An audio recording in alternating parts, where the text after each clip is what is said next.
Is Medicare a ripoff? Is it a scam?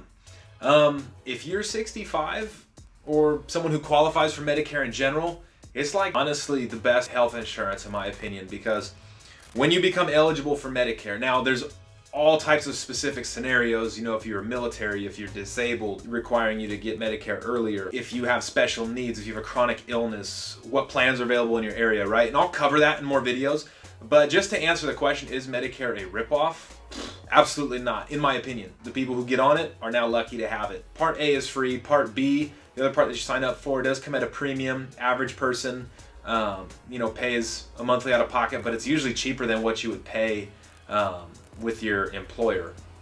Now, you can't have any beneficiaries with you on the plan. It's just your own individual plan. But then from there, you make the decision if you want to have Medicare, which gives you access to like 95% of doctors and hospitals who accept Medicare. So what other coverage has that? You can do that, and then what you'll need to do to cover that extra out of pocket is you'll want to get a Medicare supplement plan, and you'll want to get that when you turn 65 if you're going to go the Med Sup route, simply because that's the guaranteed issue period. If you don't sign up for it and then later on you sign up for it outside of that, there's no guarantee that you will be approved. There's underwriting and companies don't have to take you.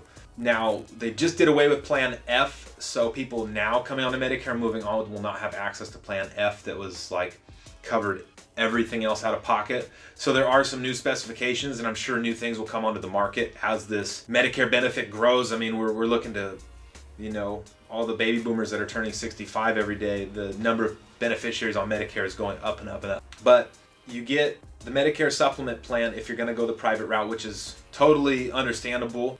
Typically, it's the better option. The things that hold somebody back from getting a Medicare plan as opposed to a Med Advantage plan is things like cost, things like their network, their specific area, who they like to go to see the doctor, and all that kind of stuff. But mostly it's cost, because if you have regular Medicare and a Med Sup, especially those ones who have Plan F, if you're someone who still has Plan F and you're paying that monthly premium for it, you're good to go. Now, there are things like dental, vision, hearing that are not covered under Medicare that you need to get separately. Prescription drug plans as well, that's the next thing. So if you're going to stay on regular Medicare, you're going to have A and B.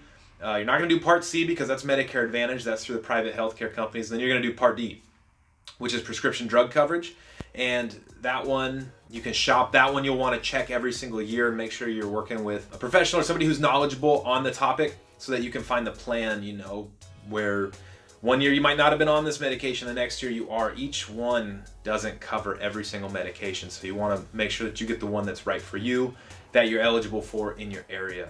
And like I said, there's all sorts of special occasions, a chronic illness, if you're military, VA, or TRICARE, if you have special rights, all these other types of scenarios that it's good to do your research and or sit down with a professional that specializes in Medicare and can help you pick out the option that's best for you. A lot of financial advisors aren't knowledgeable on this, but they will also tell you that should be one of the first things you look at when you're planning into retirement, is what your Medicare situation is going to look like and what the best fit is for you and your spouse if you have one, and or your family if you still have people living in the house with you. They can't be on it with you, it's your own separate plan, but you're going to want to know, planning for your retirement, what you can do to avoid extraneous healthcare costs.